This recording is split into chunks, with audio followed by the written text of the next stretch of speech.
जय हिंद। देखिए, हम लोग वैगनार ग्रुप के बारे में समझते हैं, और क्या वैगनार ग्रुप के विद्रोह के बाद पुतिन कमजोर पड़ गए हैं या और शक्तिशाली हो गए हैं? कहीं ऐसा तो नहीं है वैगनार ग्रुप को मार मतलब फंसा देना खुद पुतिन की ही चाल थी? देखिए, वैगनार ग्रुप एक प्राइवेट आर्मी की ग्रुप है।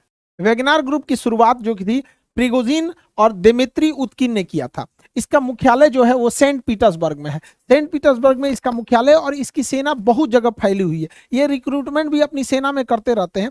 इसका मुख्य जो करता धरता था वो प्रेगोजिन था। प्रेगोजिन पहले एक सेफ था, मतलब पहले वो रेस्टोरेंट चलाता। जब पुतिन 1990 के दशक में जब वो मेयर का ऑफिस में काम करते थे, उसी समय प्रेगोजिन अपना एक रेस्टोरेंट खोला था। उस रेस्टोरेंट में जाके ये खाना खाते थे पुतिन। तो वहीं से इन दोनों की दोस्ती हो गई। बाद में पुतिन जो है वो सत्ता हथिया लिए, बाद में इनसे करीबी बढ़ी, तो ये सेफ बना और बड़े बड़े लोगों को खाना खिलाया। देखिए यहाँ पे बुश से लेके जितने राष्ट्राध्यक्ष थे उन सबको ये खाना खिलाया। बाद में ये कॉन्ट्रैक्टर बन गया और धीरे धीरे इसकी संपत्ति बढ़ती गई, और इसने बनाया एक वैगनार ग्रुप जो प्राइवेट आर्मी का सिलेक्शन करती थी। ये प्राइवेट आर्मी पूरी दुनिया में फैली हुई थी। ये माली में गई, लीबिया में, कांगो में, सीरिया में, और हर जगह इसने अपनी प्राइवेट सेवा दिया था। प्राइवेट आर्मी से फायदा ये होता है कि अगर ये कुछ कांड भी कर देते हैं तो सरकार कर देती है, हमको क्या मतलब, ये तो कोई प्राइवेट कंपनी थी। तो यानी ये व्यक्तिगत लाभ, राजनीतिक इच्छा और अपने कोई एक राजनीतिक मतलब महत्वाकांक्षा को पूरा करने के लिए होता है। क्योंकि आर्मी के ऊपर अगर कोई एक्शन होता है, आर्मी कुछ करती है, तो सीधे वो सरकार के ऊपर बात आती है। तो ये प्राइवेट आर्मी वहां ये काम को कर देते थे और सरकार सीधे सीधे बच जाती थी। ये वैगनार ग्रुप इसमें बहुत खतरनाक लड़ाके शामिल होते हैं। विगत इधर सालों में, यहाँ हालिया महीनों में देखेंगे तो इसमें गोरखा, नेपाल से गोरखाओं भी वहां जाने लगे हैं इसमें शामिल करने के लिए। यहाँ पे प्रेगोजिन ने बहुत बड़े मात्रा में जेल से कैदियों को निकालकर और अपने इस वैगनार ग्रुप में शामिल करने का प्रयास किया था। आप सोचिए, जेल में कोई अच्छा आदमी तो जाता नहीं है, खतरनाक लोग पहुंचते हैं, उसको ले आके ये वैगनार ग्रुप में शामिल कर दिया। तो आप अंदाजा लगाइए वैगनार ग्रुप कितना ही ज्यादा खतरनाक था। वैगनार ग्रुप चर्चा में और पावर में तब आया जब 2014 में रसिया ने क्रीमिया को कब्जा किया। रसिया ने जैसे क्रीमिया को कब्जा किया, यहां पर उसने वैगनार ग्रुप का ही मदद लिया। आप याद कीजिए, रसिया ने जब दोबारा डोनेस्क और लुहांस्क में जब कब्जा किया था, तो उसने एक बहाना किया था, कहा था कि वहीं के लोग चाहते हैं कि ये विद्रोह मतलब रसिया उन पे कब्जा कर ले। वहीं के लोग नहीं थे, पहले ही इसने घुसा दिया था वैगनार ग्रुप को। क्योंकि वैगनार ग्रुप ऑफिशियली रसिया का तो है नहीं, रसिया मना कर देता है कि भैया जो चीज हमारा है ही नहीं, हम उस पर जवाब क्या दे सकते हैं यहाँ पे। और वो लोग अंदर घुस के बवाल कर देते हैं। तो मेनली ये पावर में आए थे सब यूक्रेन वार को लेकर, और ये रशियन आर्मी के साथ साथ लड़ रहे थे पूरी की पूरी यूक्रेन वार में, और काफी साथ दिया इन लोगों ने रशियन आर्मी का। लेकिन मई के महीने में ना इन दोनों में अनबन होने लगी, और अचानक से ये जो यूक्रेन का ये वाला एरिया था, इस एरिया में जहां वैगनार ग्रुप थी, आर्मी थी, वो अचानक से यहाँ से पीछे हटने लगी। और पीछे हटने लगी और कही कि हम यहाँ से अब लड़ाई नहीं लड़ेंगे। ये खेरसन वगैरह से पीछे हटने लगी थी, यहाँ पे बहुत जेपोरेजिया वगैरह से ये पीछे हटने लगे थे सब। और अल्टीमेटली क्या हुआ, 20 से 21 जून के बीच में ये लोगों ने बहुत खतरनाक रूप ले लिया, और पीछे हटते हटते ये यूक्रेन छोड़ के और रसिया के शहर रोस्टोव पे कब्जा कर लिया। अब रसिया का शहर रोस्टोव इसलिए जरूरी है कि पूरी यूक्रेन लड़ाई में इस साइड का जितना कमांड सेंटर और लॉजिस्टिक सेंटर है वो रोस्टोव ही है, यहीं से सारा सामान जाता है। इन लोगों ने रोस्टोव शहर को कब्जा कर लिया, और यहाँ एक हाईवे है M4 हाईवे। ये हाईवे सीधे मॉस्को तक जाता है। मॉस्को यहाँ से 1000 किलोमीटर है, 1000 किलोमीटर है रोस्टोव से मॉस्को। ये लोग मॉस्को मार्च निकाल दिए, और प्रेगोजिन जो है इसका अध्यक्ष, उसने कह दिया कि बहुत जल्दी हम रसिया को एक नया नेतृत्व प्रदान करेंगे, मतलब तख्ता पलट की कोशिश थी। इसी क्रम में जब ये रोस्टोव से आगे बढ़े तो वोरोनिज शहर से पहले इन्होंने रसिया के एक हेलीकॉप्टर को मार के गिरा दिया। अब वोरोनिज शहर के जब रसिया के हेलीकॉप्टर को मार के गिराया, तो जैसे ही इनकी आर्मी यहाँ रोस्टोव से पार करते हुए वोरोनिज शहर तक पहुंची, तो यहाँ पे रशियन आर्मी और ये वैगनार ग्रुप के बीच फाइट हुआ। और ये फाइट खत्म करके ये वैगनार ग्रुप आगे बढ़ने लगी रसिया से, और यहाँ से 200 किलोमीटर पहुंची तो ये मॉस्को से की ओर जाने वाली सारी सड़कों को घेर दिया गया। लेकिन 200 किलोमीटर दूर वैगनार ग्रुप रुक गई। इसी बीच क्या हुआ कि यहाँ से बेलारूस की एंट्री होती है। बेलारूस कहता है प्रेगोजिन को, समझौता करा देता है। प्रेगोजिन यहाँ से बेलारूस चले जाते हैं, और यहाँ से वो आदेश देते हैं कि यहाँ से उनकी सेना अब लौट जाएगी। अब यहाँ से वैगनार ग्रुप जैसे आई थी, वैगनार ग्रुप यहाँ से फिर से उसी तरह से वापस लौट गई यूक्रेन के रास्ते। लेकिन पुतिन इस पर पूरी तरह से भड़क चुके हैं। पुतिन ने सबक सिखाने का ठान लिया है वैगनार ग्रुप पर। देखिए एक्चुअली हुआ क्या था, इसके पीछे जांच के बाद क्या पता चला उसको हम लोग समझते हैं। देखिए, सारी कहानी होती है, अचानक से ये 2 दिन का तख्ता पलट शुरू होता है, और ये बेलारूस के लुकाशेंको, तो लुकाशेंको के इंटरफेयर के बाद अचानक एक दिन में तख्तापलट खत्म हो जाता है। ये इतना चुटकी में नहीं है। हालांकि आप समझ सकते हैं पुतिन कितना पावरफुल इंसान और कितना इनका पकड़ होगा कि चौतरफा ये प्रतिबंधों से घिरे हुए हैं, पूरे यूरोप भर पानी पी पी गरिया रहा है, यूक्रेन में लड़ाई लड़ रहे हैं और अंदर तख्तापलट की बवाल हो रहा है, फिर भी 2 मिनट में सुलझा दिया ये इंसान। देखिए हो रहा क्या था यहाँ पे, ये सब चीज पहले से पुतिन की चाल थी। समझिए पुतिन ने क्या किया, जब वेगनार ग्रुप का सहारा लेना था तो वेगनार ग्रुप का सहारा लेने के लिए इन्होंने, पुतिन ने पूरी यूक्रेन वार की जिम्मेदारी अब जनरल सर्जेई सुरोविकिन को, ये जो थे ये वेगनार ग्रुप के सपोर्टर थे, ये वेगनार ग्रुप को प्रॉपर सपोर्ट कर रहे थे और वेगनार ग्रुप जो थी अपने पूरे लड़ाकों के साथ घुस गई यूक्रेन की लड़ाई में। और ये सर्जोई थे, ये पूरी तरह वेगनार ग्रुप को हथियार, पैसा, लॉजिस्टिक सब सप्लाई कर रहे थे और इन्हीं के दम पर बहुत तेजी से यूक्रेन पे कब्जा कर लिया गया। लेकिन ये लोग थोड़ा ज्यादा मन बढ़ गए थे, इन लोगों को लगता था कि यही रसिया को कंट्रोल कर रहा है। ये बहुत ज्यादा मन इनका जब बढ़ने लगा तो पुतिन ने कहा कि भैया अब हमको अपनी ओरिजिनल चाल पे आना पड़ेगा। इसने क्या किया, सेर्जेई को पद से हटा दिया और सेनापति बना दिया, अगला जनरल जो नियुक्त कर दिया जिसके कंट्रोल में पूरी यूक्रेन वार होनी थी वो बना दिया वेलेरी जेरासिनोव। इस स्टूडेंट का नाम वो होता है, लगता है दवाई वही का नाम है, वेलेरी जेरासिनोव, इनको बना दिया सेनापति। अब भैया ये ठहरा इसके खिलाफ, इनके खिलाफ इसने क्या किया, इनको पैसा देना रोक दिया, इन्हें लॉजिस्टिक सप्लाई देना रोक दिया, हथियार देना रोक दिया, खाना पीना सप्लाई रोक दिया। अब ये भैया ही भड़क गया, ये बोला भैया तुम तो बहुत अच्छा थे, ये इन दोनों में पहले से खुन्नस चलता है भैया यहाँ पे। इसने चढ़ा दिया इसको कि एक काम करो तुम पुतिन के खिलाफ ही बगावत कर दो। पुतिन का तो यही चाल था भैया कि पहले तुम ही को हम आगे बढ़ाएंगे और तुमसे हम जीतेंगे, कूचाएगा तुम तभी मेरा ही फायदा, कूच देगा यूक्रेन को तभी मेरा फायदा। ये बेचारा फंस गया इसी चक्कर में। यहाँ पर आ गए वेलेरी जेरासिनोव, ये पूरी तरह से सप्लाई रोक दिए, जिस वजह से ये भड़क गया और कहा हमें हथियार नहीं मिल रहा है, पैसा नहीं मिल रहा है, सप्लाई नहीं मिल रहा है, खाना नहीं मिल रहा है, लॉजिस्टिक नहीं मिल रहा है, सपोर्ट नहीं मिल रहा, हम जाके मास्को पे चढ़ जाएंगे। कहा सजरा तो नहीं आओ तोरा बताते हैं। पहले से लुकाशेंको को रेडी रखा गया था, इसी बीच ये लोग आ गए और पूरी तरह से एक दिन में सारा मामला खत्म हो गया और वेगनार ग्रुप कमजोर हो गया। देखिए अमेरिका इस घटना का थोड़ा भी विरोध नहीं किया, हालांकि रूस के हर एक मामले में अमेरिका विरोध करता है, लेकिन अमेरिका ऐसा नहीं किया क्योंकि अमेरिका की भी प्राइवेट आर्मी है। जिस तरह रसिया की वेगनार ग्रुप है वैसे अमेरिका की भी प्राइवेट आर्मी है ब्लैक वाटर। ब्लैक वाटर ये आर्मी सस्ती पड़ती है, प्राइवेट लेना सस्ता पड़ता है, इनको सैलरी दो काम खत्म, कोई एक्स्ट्रा बेनिफिट देने की जरूरत नहीं है, क्वार्टर, हॉस्टल, स्कूल ये सब कुछ देने की जरूरत नहीं है। ये इतना खतरनाक है ब्लैक वाटर ग्रुप की ये सेम रसिया की वेगनार ग्रुप की तरह है। इसकी ही सेवा अमेरिका ने लिया था इराक वार में। इराक पे जब अमेरिका ने कब्जा कर लिया तो उसकी सिक्योरिटी वगैरह के लिए इसलिए कंसल्ट किया था। ये लोग किसी को गोली मार देते हैं, कोई जवाबदेही नहीं है ना ही कुछ है, अमेरिका पल्ला झाड़ लेता है भैया ये क्या हुआ यहाँ पे। एक बार एक इराक में एक गाड़ी आ रही थी, इन लोगों ने उस गाड़ी के ऊपर हमला कर दिया, बेचारे 2007 की यह घटना है, उसमें 17 सिविलियन लोग मर गए वहां पे, तहस नहस हो गया। आज इराक का क्या हाल है, बर्बाद करके चले गए सब, यहाँ पे तहस नहस कर दिया यहाँ पे। बाद में इसकी बहुत छिछालेदर हुआ, किरिकिरी हुई तो इसका नाम बदल के एकेडमी रख दिया गया। दोनों बात बराबर ही, लेकिन इस तरह के मामले में अमेरिका नहीं बोला होगा। तो मतलब ये हम बता रहे हैं कि देखिए अमेरिका क्या चीज करता है। अब इसमें अपने मेन टॉपिक पे आते हैं, ये बेचारा फंस गया। अब जब ये फंस गया तो पुतिन इन प्रेगोजिन को कहा कि आप चले जाइए बेलारूस। बेलारूस पुतिन का एकदम समझिए सेकंड हाउस कहा जाता है पुतिन को, और यहाँ पुतिन भेज दिया किनको, इनको प्रेगोजिन को, और कह दिया गया कि आपकी सेना का मर्जर कर दिया जाएगा। अब जितने भी वेगनार ग्रुप की सेना है उन सेना का मर्जर कर दिया जाएगा रसिया में एक अलग बटालियन बना दिया जाएगी, वेगनार ग्रुप का अलग बटालियन, उसका कमांड रसिया ही देखेगा, सब कुछ देखेगा यहाँ पर, और इनको ना बेलारूस में रख दिया गया है। इसके अलावे जो इनका सपोर्ट करने वाले ये जो सेर्जेई सेनापति थे ये गायब है रसिया में, अभी मिल नहीं रहे। इनकी पत्नी खोज रही है, फोन लगा रहे हैं, नहीं मिल रहा है, फोन लगभो नहीं करेगा। चलिए अब आगे समझते हैं, यहाँ पे समझा गया कहाँ है पता ही नहीं चलता है यहाँ पे।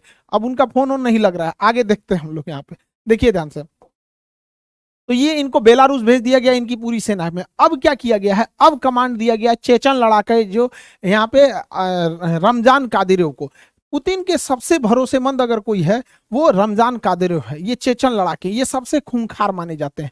अब जो लड़ाई का रुख होगा वो कंप्लीट चेंज हो जाएगा, जो पहले नहीं हुआ था अब होगा। अब रसिया भयानक रफ्तार से हमला करेगा और यूक्रेन पे 3 तरफा हमला कर देगा। अब प्रिगोजिन जो है वो बेलारूस से हमला करेगा अपने वेगनार ग्रुप के लड़ाकों के साथ। तो यहां बेलारूस से हमला कर देगा प्रिगोजिन, और यहां रसिया से हमला करेगी उसकी मेन आर्मी। और ये रसिया का ये एरिया चेचन्या कहलाता है। चेचन्या में चेचन फोर्सेस को लेके आगे बढ़ेंगे ये रमजान कादिरोव। अब ये तीन ओर से तबातोड़ हमला होगा यहाँ पर यूक्रेन में। अब यूक्रेन को कोई बचाने वाला नहीं आएगा, और ये हमला तेज हो भी गया है। देखिए यूक्रेन का ये एरिया जो है, ये एरिया में इसके सबसे बड़े परमाणु रिएक्टर में आते हैं। यहाँ पर जेपोरेजिया नाम है, ये नाइपर नदी के किनारे शहर है जेपोरेजिया। जेपोरेजिया में यूरोप का सबसे बड़ा परमाणु रिएक्टर है, और यहाँ एक ही जगह में 6 परमाणु रिएक्टर है। देखिए 1 2 3 4 5 6, पूरे यूरोप का सबसे बड़ा परमाणु रिएक्टर है। अगर एक भी रिएक्टर में ब्लास्ट हुआ तो भयानक तबाही होगा। ऐसे ही तबाही यूक्रेन एक बार देख चुका है। 1986 में इसका एक शहर था जिसका नाम है चेर्नोजेम। चेर्नोजेम में 1986 में एक रिएक्टर में ब्लास्ट हो गया था, केवल एक रिएक्टर में ब्लास्ट हुआ था, और वो रिएक्टर इससे छोटा था। अभी क्या है, ये उससे अगर इनमें ब्लास्ट होता है इन रिएक्टर्स में, तो उससे 10 गुना ज्यादा तबाही मचाएगा, और यूक्रेन ही नहीं पूरा यूरोप बर्बाद हो जाएगा अगर इसमें ब्लास्ट हुआ तो। आप सोच सकते हैं कि ये रिएक्टर की सेफ्टी कितनी जरूरी है। लेकिन आपको लगता है ये सेफ्टी जरूरी है, लेकिन जरा ध्यान दीजिए, ये वही रिएक्टर है 6 ठो जो हम आपको सैटेलाइट इमेज में दिखा रहे हैं। 6 रिएक्टर दिखेंगे, 1 2 3 4 5 6 ये रिएक्टर है। और ये देखिए धमाका कहां तक हुआ है, ये रिएक्टर के कितने पास धमाका हुआ है, और इसमें रशियन आर्मी घुस चुकी है। रशियन आर्मी घुस चुकी है। 1 साल से जेपोरेजिया पे रशियन आर्मी का कब्जा है। यूक्रेन की आर्मी इस पे कब्जा कर ही नहीं पा रही थी, कितनों कोशिश की नहीं कब्जा कर पाई। लेकिन अचानक से यहां से भागने लगी रशियन आर्मी। रशियन आर्मी इसको खाली करके जाने लगी, उसको आदेश आया तुम खाली करो, जेपोरेजिया खाली करके वापस आओ।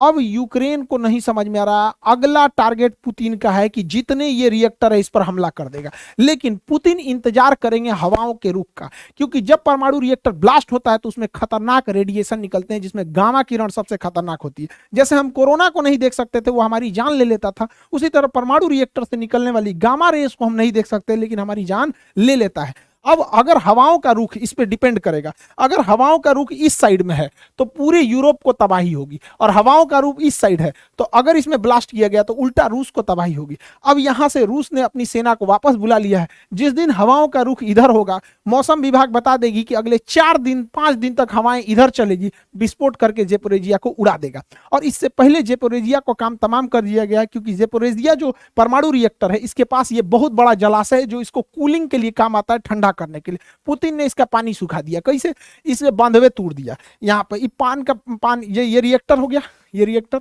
यहाँ पे ये रिजर्वायर है, रिजर्वायर का बांध तोड़ दिया। बांध तोड़ने से पूरा पानी गिर गया। नोवा खाको का ये बांध का नाम था। नोवा बांध तोड़ देने से ये पूरा पानी निकल गया, यहाँ पानी ही नहीं है। अब दुनिया का कोई इंजीनियर अब इसे स्टार्ट नहीं कर सकता है। लेकिन इसमें पड़ा ईंधन में अगर ब्लास्ट हुआ तो चेर्नोजियम ब्लास्ट से 10 गुना ज्यादा खतरनाक साबित होगा। ये रूस ने यूक्रेन के जितने ठिकाने थे उसके उड़ाना चालू कर दिया। यूक्रेन के लगभग 9 से 10 जनरल रैंक के अधिकारियों को मार दिया, लगभग 100 अधिकारियों को उड़ा दिया। जो भी वहां पर मिसाइल डिपो थे उसके ऊपर बम्बार्डमेंट कर दिया। कमांड सेंटर को रसिया ने उड़ा दिया। रसिया ने अब अपने प्रेसिजन गाइडेड बमों को गिराना चालू किया। पहले रसिया के जहाज नीचे उड़ते थे जिससे वो टारगेट पे बम गिराते, तो अब हाइट पे उड़ रहे हैं और precision guided laser guided bomb गिरा रहे हैं, जो महंगे होते हैं लेकिन अचूक हमला करते हैं। अब रसिया ने पूरा कमर कस लिया, हमले को तेज कर दिया। उसने अपने Su-35 बॉम्बर को उतार दिया है मैदान में। और इस बीच रसिया डिप्लोमेटिक भी खेल रहा है। यहाँ पर यूक्रेन जो था वो गेम खेल रहा था इजराइल के साथ, क्योंकि इजराइल एक ज्यूज कंट्री है, यहूदी। अब यहूदी कंट्री है और पूरे दुनिया में इजराइल के बाद अगर कोई दूसरा यहूदी प्रधानमंत्री है तो वो जेलेंस्की है। तो ये दोनों यहूदी हैं, ज्यूज। तो यहूदी का कार्ड खेल रहे थे। पुतिन ने कह दिया कि ये कोई यहूदी वगैरह नहीं है, अपने देश में यहूदियों के लिए इसने कुछ भी नहीं किया है, और अगर ये यहूदी के नाम पे सहायता करेंगे तो इजराइल अपना भी मतलब भविष्य सोचे। अब इजराइल इसे आयरन डोम देने वाला था। अगर यूक्रेन को आयरन डोम मिल जाता तो यूक्रेन में एक भी गोला बारूद का आना असंभव हो जाता, क्योंकि आयरन डोम अब तक का सबसे ट्रस्टेड एयर डिफेंस सिस्टम है। वो छोटे छोटे हमलों को खत्म कर देता है। इसके लिए रसिया को दिक्कत था, लेकिन यहाँ खुद इजराइल डर गया, क्योंकि इजराइल अगर यूक्रेन को बचाने जाता, इजराइल जाता यूक्रेन को बचाने, तो इजराइल की दुश्मनी है ईरान से दुश्मनी है, और ईरान और रसिया में भयंकर दोस्ती है। अगर ये अपना आयरन डोम सिस्टम इजराइल यूक्रेन को देगा तो यूक्रेन में जैसे देगा तो इसमें रसिया के हमले से कुछ ना कुछ आयरन डोम भी इफेक्ट होगा। और आयरन डोम जो है अगर रसिया के कब्जे में आ जाता है तो रसिया उसका रिवर्स इंजीनियरिंग करेगा और रिवर्स इंजीनियरिंग करके ईरान को दे देगा और ईरान उसका तोड़ निकाल देगा और हमास नामक आतंकवादी संगठन को दे देगा। और जिस हमास जो रॉकेट मारती है इसकी सारी कमजोरियों को हमास पढ़ लेगा और रिवर्स इंजीनियरिंग करके बाद इजराइल को ही तबाह कर देगा। इसलिए इजराइल को मदद करने से ज्यादा खुद से डर लग रहा है कि कहीं आयरन डोम का रिवर्स इंजीनियरिंग करके कहीं कोई काट ना निकाल ले। रूस का सबसे ज्यादा अगर कोई हेल्प करता है तो वो इसका बेलारूस करता है। बेलारूस रूस का सबसे परम मित्र है। यहाँ पे लुकाशेंको इसके प्रधानमंत्री हैं। ये लुकाशेंको, इनकी रूस से बहुत ज्यादा दोस्ती है पुतिन से, क्योंकि दोनों ही पिछले 20 से 25 साल से सत्ता में है सब। यहाँ पे दोनों एकदम दोस्त की तरह, लगता है रिश्तेदार है सब यहाँ पर। अब इसमें ऐसा रीजन क्या है, क्योंकि ना ये बेलारूस की स्थापना 1991 में हुई थी, 1991 में। उसके बाद 1994 में सत्ता कब्जा कर लिए कौन, ये लुकाशेंको, और तब से लेकर अभी तक वहीं पे है। चुनाव होता है तो जीत ही, दूसर किसी को जीतने ही नहीं देते। 2020 में चुनाव हुआ, इनको 80% वोट मिला। 2020 के चुनाव में 80% वोट मिला। ये इंसान 1994 से गद्दी पे है, यानी 28 साल से सत्ता में है, और इसे सत्ता में बनाए रखता है पुतिन, क्योंकि भैया तुम पुतिन का सबसे भरोसेमंद है। इसके विपक्ष में जो उठा था उसको इसने गिरफ्तार कर लिया, तो उसकी जो पत्नी थी स्वेतलाना वो उठी। स्वेतलाना के बुढ़ऊ तो जेल में चल गए थे, स्वेतलाना को मिला 10% वोट। अब ये हल्ला करिए हमारा वोट मार दिया रे, मार दिया, तो इन्हों को उठा दिया। कहा सोचा तुम देश विरोधी काम करती है। कितना भी विद्रोह हो जाता है कोई कुछ नहीं सुनता है। रसिया अपने उधर से कुछ वैगनार ग्रुप वालों को भेजता है, शांत कर देते हैं सब यहाँ पे। तो बेलारूस और रसिया में बहुत बेहतरीन कनेक्शन है, क्योंकि इनको भैया 28 साल से सत्ता में है। ये क्या करेंगे, कोई इनके खिलाफ अगर बोल दिया तुरंत ये बंदा उसको जेल में भेजवा देता है। इतना खतरनाक है। एक पत्रकार था जिसका नाम था रोमन प्रोस्टेविच। रोमन प्रोस्टेविच जो था इनके खिलाफ लिखता था कुछ। ये एक बार ग्रीस से जा रहा था लिथुआनिया के लिए, ग्रीस से लिथुआनिया के लिए जा रहा था रियान एयरलाइन के थ्रू। अब जब ये ग्रीस से निकला, यूक्रेन के ऊपर से गया, जैसे बेलारूस के ऊपर से इसकी जहाज उतरी, इसने मिग 29 जहाज भेज दिया, लड़ाकू जहाज, और हवा में उसके जहाज को किडनैप कर लिया गया, जबकि ये इलीगल है, आप दूसरे जहाज को नहीं कर सकते हैं। लेकिन इसने बहाना क्या बनाया कि इसको सूचना मिली है कि इसके अंदर बम रखा हुआ है, उतारो। अब भैया दोनों ओर से घेर लिए लड़ाकू जहाज, पायलट उतारा। जब पायलट उतारा तो इसकी पुलिस अंदर घुस गई और कही कि ससुरा रोमन प्रोस्टोविच निकालो इसको, चल रहे ससुरा तुम ही बम है, लेके चल गई। जहाज को कहा जाओ जाओ, इसी की जरूरत थी। इतना खतरनाक है बेलारूस। इनके खिलाफ आप बोले मतलब अगले दिन आपकी आंख खुलेगी जेल के अंदर। तो बेलारूस और रसिया के बीच में अच्छी दोस्ती है। रीजन क्या है कि बेलारूस में जब तक ये आपके लुकाशेंको है और इधर पुतिन है, भैया पुतिन सन 2000 से है, ये 1994 से, पुतिनों से बूढ़ है। तो समझ में आ रहा है, पुतिन का हर मामले में लुकाशेंको हेल्प करते हैं और पुतिन भी इनका हेल्प करता है। दोनों एक दूसरे को सत्ता में रखे हुए हैं, तो दोनों को एक दूसरे की ज्यादा जरूरत है। अब कुछ लोगों का कहना है कि इस विद्रोह के बाद पुतिन कमजोर हो गए हैं। कोई कमजोर नहीं हुए, उल्टे पुतिन शक्तिशाली हुए, क्योंकि 2016 में तुर्की में भी सेना ने तख्ता पलट की कोशिश किया था, लेकिन जनता ने उस तख्ता पलट को विफल कर दिया और तैयबुल अर्दोगान 2018 के चुनाव में भारी मतों से जीत गए। इसका मतलब जब कभी भी राष्ट्र पर विकट संकट आता है तो उसी राजनीतिक पार्टी को लोग वोट देते हैं जो पहले से सत्ता में है, क्योंकि जब राष्ट्र भावना जुड़ जाती है तो लोग दूसरे को नहीं देखते हैं। ऐसा 1999 में भी हुआ था जब चेचन्या हुआ था। चेचन्या अभी जो चेचन लड़ा के पुतिन के फेवर में, चेचन्या में जब विद्रोह हुआ था तो लोग पुतिन का भी साथ दिए थे और उसी के बाद पुतिन को सत्ता में दिया गया। हमारे देश में भी एक बार हुआ, पाकिस्तान ने हमला कर दिया। पाकिस्तान का यह कायराना हमला जो था हमारे सोते हुए सीआरपीएफ के जवानों पर हुआ था फरवरी में। इतना बुरा वो दिन था और हमारे जवान वहां शहीद हो गए। इसके बाद हम लोगों ने सर्जिकल स्ट्राइक किया। सर्जिकल स्ट्राइक हुआ, उसमें हमारे विंग कमांडर अभिनंदन का जहाज उस साइड में गिर गया और सरकार ने बड़ी दृढ़ता से उसे वापस लाया। इससे देश की जनता का और अपने सत्ता के साथ विश्वास बढ़ गया और मोदी जी का उल्टा मतलब जो वोट शेयरिंग था वो बढ़ा। रीजन क्या है कि जब भी राष्ट्र पे संकट आएगा और राष्ट्र का जो अध्यक्ष है वो बहुत बोल्ड डिसीजन होगा तो जनता उसी के साथ लेगी। जितना कड़ा डिसीजन इन्होंने सर्जिकल स्ट्राइक में लिया था उतना कड़ा डिसीजन मनमोहन सिंह को भी लेना चाहिए था जब ताज होटल में हमला हुआ था, लेकिन उन्होंने नहीं लिया था। यहाँ पे उनको लेना चाहिए था ये हमला। तो बहुत जबरदस्त। अब ये डिपेंड करता है कि रिएक्ट कैसा कर रहे हैं। तो पुतिन तो बहुत खतरनाक रिएक्ट कर रहे हैं, इसलिए क्रेमलिन में होने वाला इलेक्शन, रशिया में 2024 इलेक्शन में पुतिन को कोई नहीं हराएगा। और दूसरा बात, पुतिन का शक्तिशाली होना, रसिया का शक्तिशाली होना जरूरी है, क्योंकि रसिया अगर कमजोर होगा तो रसिया के पास केवल एक ही दोस्त बचेगा, चाइना, और रसिया चाइना के गोद में बैठ जाएगा, क्योंकि चाइना के पास पैसे की कोई कमी नहीं है।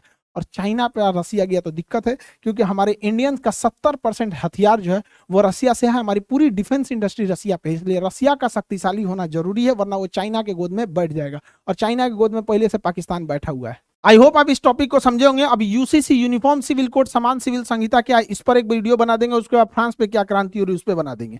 यूपीएससी 2 बैच जो है वो स्टार्ट हो गया है, मतलब 4 जुलाई को स्टार्ट हो जाएगा यहाँ पे, इंडिया के सबसे बेस्ट फैकल्टी के साथ, सबसे मिनिमम फीस में यहाँ पर। तो जो लोग यूपीएससी की तैयारी करने में लगे हैं, आप लोग पूरी तरह से कमर कस लीजिए बेहतरीन से तैयारी करने के लिए, और अपने सपने को साकार कीजिए और मन लगा के पढ़ाई कीजिए अब जहां कहीं भी है। क्योंकि देखिए शिक्षा से दूर रहेंगे तो आज का जमाना है, अगर आप पढ़ाई में पिछड़ गए तो कहीं के नहीं रहेंगे। तो आई होप आप इस टॉपिक को समझे होंगे। मिलेंगे नेक्स्ट क्लास में। जय हिंद।